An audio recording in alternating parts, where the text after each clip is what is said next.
Three different ways of removing valve springs on a cylinder head. One of the fastest and easiest ways, if you don't care about the equipment or you're going to be replacing valves or anything, you can just put a socket over it.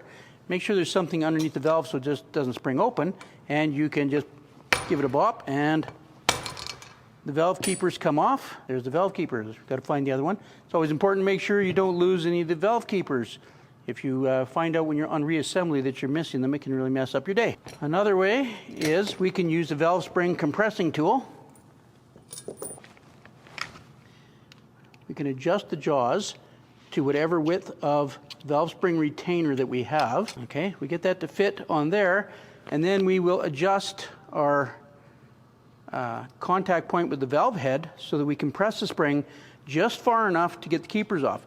We don't want to go too far and damage valve seals, guides, or strain the tool. So when we close this and it pushes over center, then we can take off our keepers. And there's our valve keepers. And now we can release the spring. And I probably could have had that adjusted a little bit less tight, but it worked all right. Okay.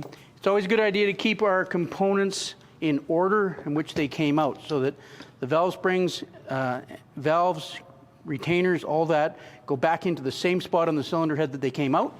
And to keep our valves and stuff in order and our springs, we normally just punch them through a piece of cardboard and stand the springs on the valve stems and number them right on the cardboard which position they came from. Another way that we can do valve spring removal is if you have the proper tools for the type manufacturer of cylinder head, they make specific tools for those heads. The ones we've used so far are fairly generic. Now we'll try one that is actually made for this model of cylinder head. So we have a lever type system that we can screw into the head.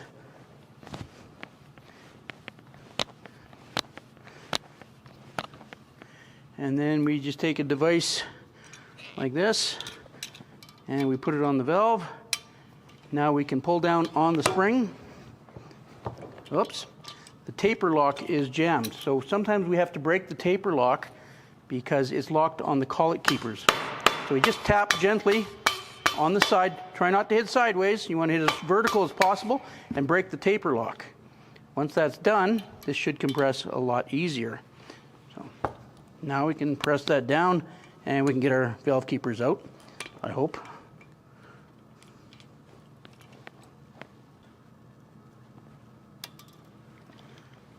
There we go. And our keepers come off. Underneath our valve spring and retainer, we can see that there is valve seals on the valve stem. And I'll just pluck that off of there. There's our valve seal. And underneath this valve seal, we have a ring here that protects the cast iron of the head so the spring doesn't gouge into the cast iron. And also, because this has been worked on before, the springs would have been tested for strength.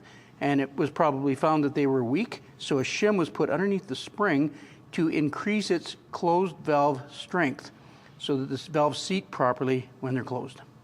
So that has a shim. It would be important, you know, taking a head apart like this, to put that shim back in the same spot it came from. Not all valve springs might have it, and you want to keep them at the right tension, which we'll also test.